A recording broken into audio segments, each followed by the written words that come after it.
Hey, Christy Mattoon here with Rewire. Thank you for being here. As always, like, share, subscribe. I greatly appreciate that. And when you do subscribe, it lets me know I'm doing a good job and you're interested, and I will keep producing more and more.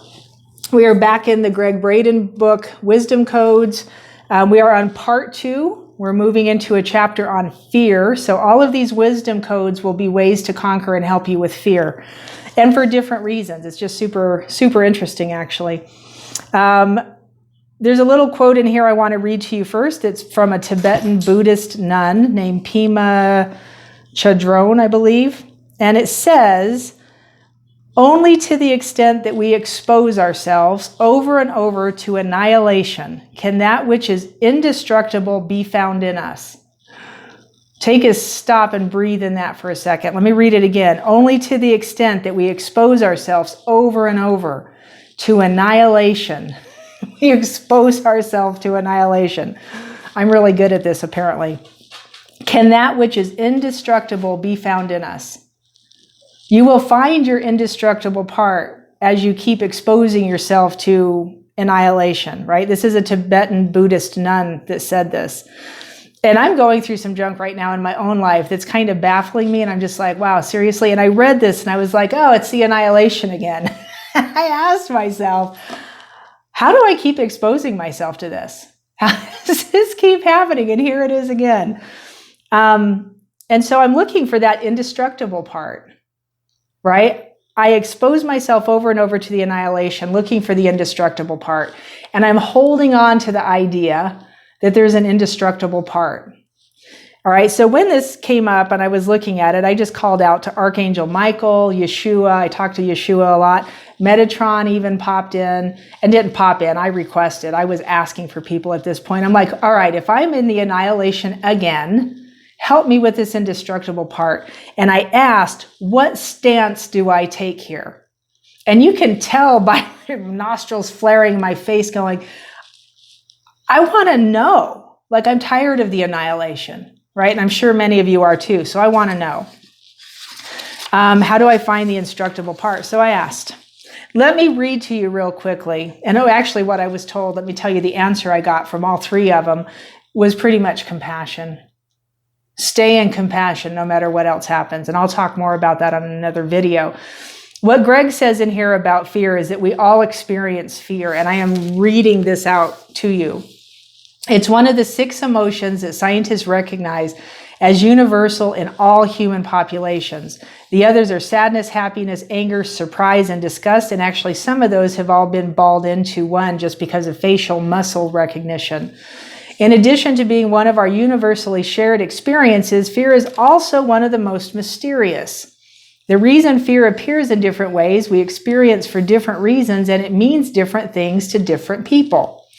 Fear can sometimes show up in our life as symptoms that seem so far removed from the root cause of the fear that we don't immediately recognize the condition.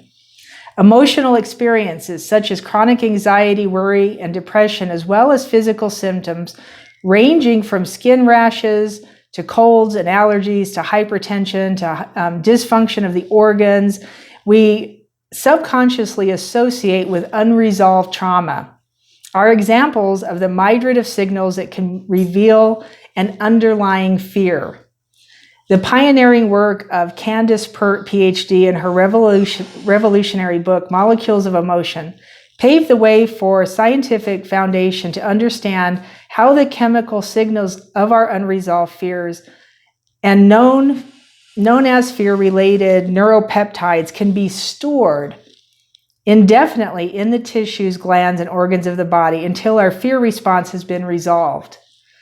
The chemicals can be metabolized, all right? So you need to know that. It can be altered and metabolized.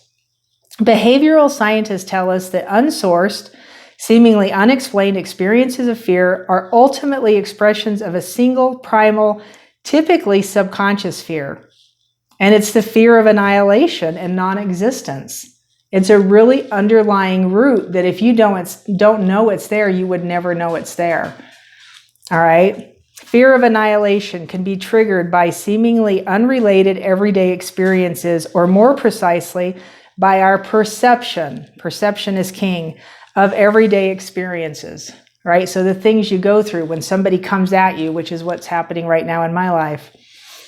It's possible that our fear of non-existence may be universal because we share the uncertainty of the human condition.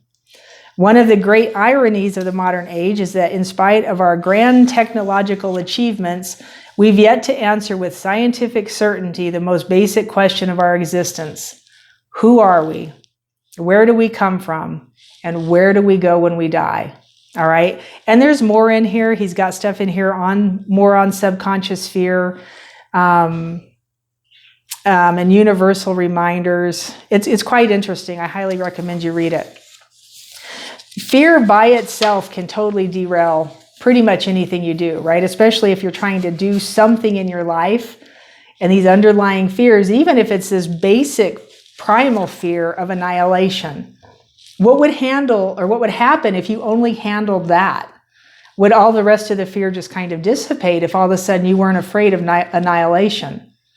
And it's an interesting question, and how you come about it or how you do that is an interesting process. And it can happen through heart coherence, which is very fascinating. And actually, this first wisdom code, which we're going to go right into. The first wisdom code is from the source. Of course, I can't say it. It's a Hindu Veda. And I'm going to spell it for you first. Katha, Katha, Upanishad. Upanishad. I don't know. I don't want to slay the word. And I'll type it underneath here so you can see this. The wisdom code itself is what we want. Here's the wisdom code. The soul is not born, nor does it die. It does not spring from something, and nothing sprang from it. It is unborn, eternal, immortal, and ageless. It is not destroyed when the body is destroyed. Now, I teach this all the time, that the internal, eternal part of you goes on. It is your true you. It is the real you. It is the part of you that everybody is searching for inside themselves. And if you don't know this part of you, it is the struggle that lingers in the human condition that keeps you from achieving all the grand things that you want to achieve. To know this part of you exponentially increases your chances of creating the world that you want around you. Knowing this part of you, this internal, eternal part of you, this immortal, ageless part of you, and here the Veda calls it the soul. I typically refer to it as your spirit. And I think there's a difference depending on understanding, and so that's where the difference lies. But this part of you is the key. It is the key to walk away from this.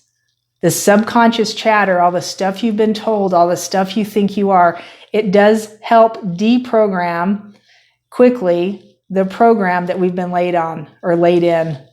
Okay? This particular Hindu Veda comes from chapter 1, section 2, verses 18 through 2050. Ooh. All right, so let me read a little bit of this to you.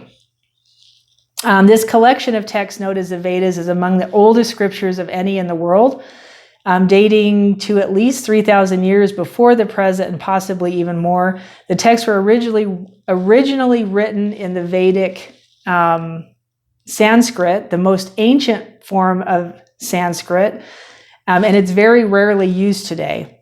Vedic literature is a complex body of knowledge. Explanations of that knowledge have filled entire volumes and occupied the lives of scholars for centuries. So understand this about ancient languages.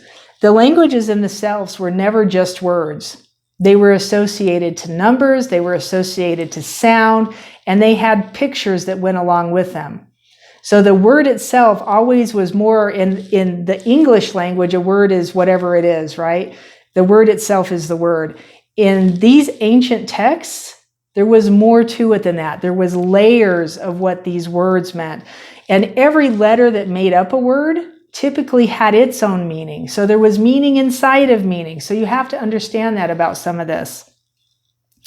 So this wisdom code, let me see here, comes from secret texts. This was the part that interested me.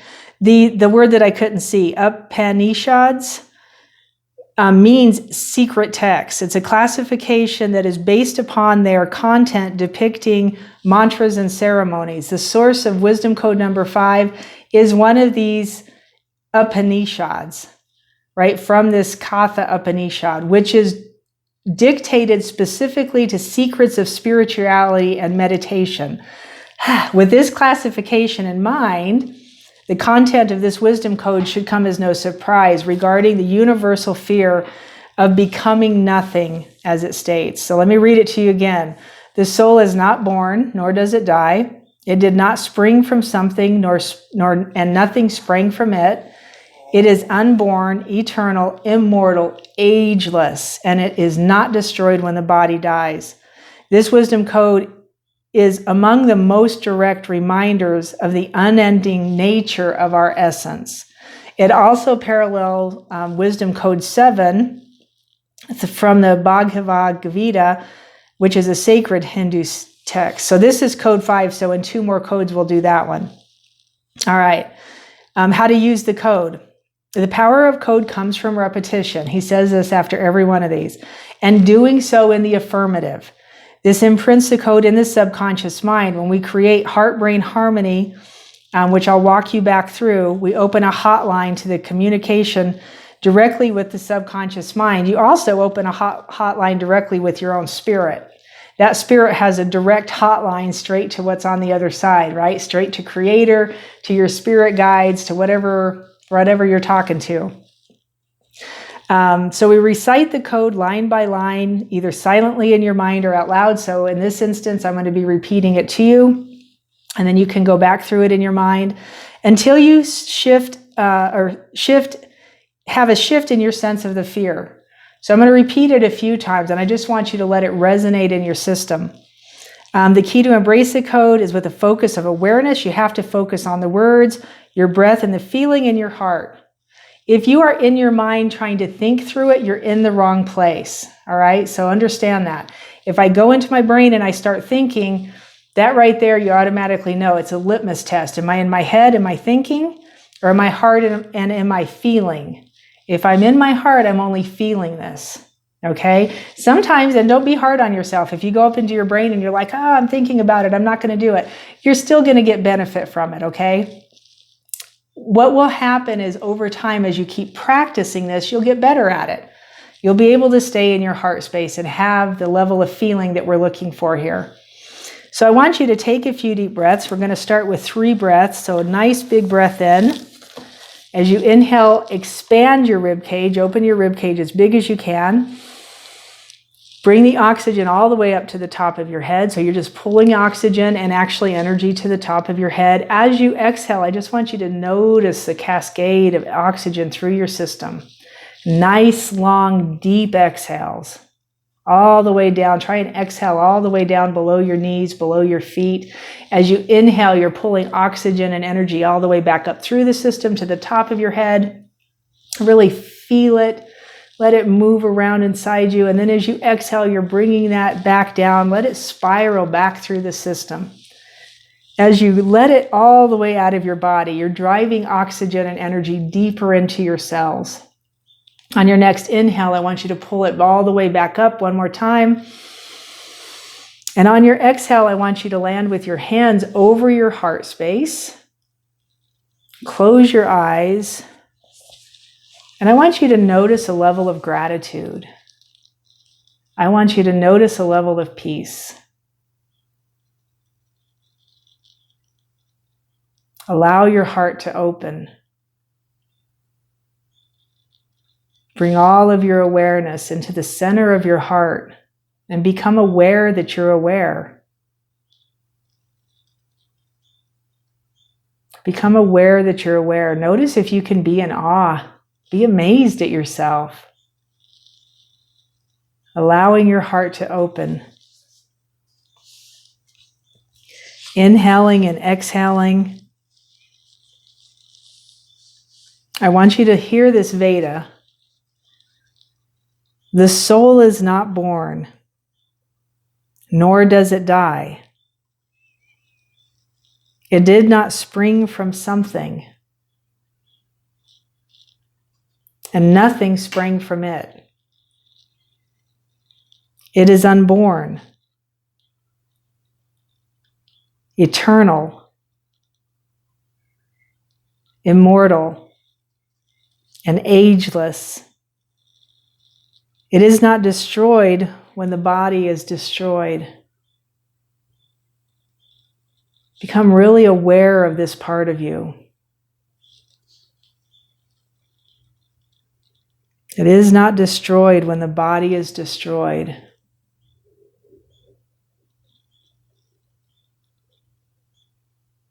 If you find yourself thinking, gently bring yourself back down into your heart. If your hands are crossed over your heart space, your awareness is easier to get to your heart. Just noticing, feeling. The soul is not born, nor does it die. It did not spring from something, and nothing sprang from it. It is unborn, eternal, immortal, and ageless. It is not destroyed when the body is destroyed. And just keep feeling, keep sensing, keep noticing.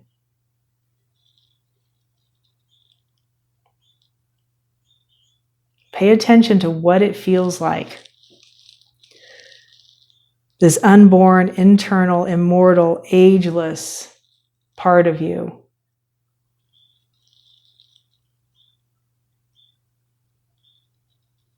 Feel the energy running through your body as you inhale and exhale.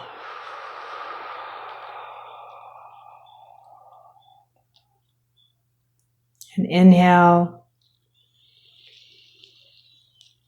Keeping all of your awareness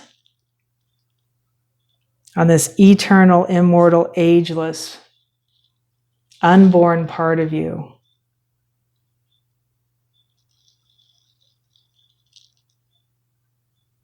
Feel that energy. I want you to memorize this energy. Know your own spirit. Know your own soul. Become more of that and less of you. I want to bless you in this. I hope this helped you. If it did, please comment below. Leave me a message. You can contact me at Christy at Mind Rewire, and I'll see you next time.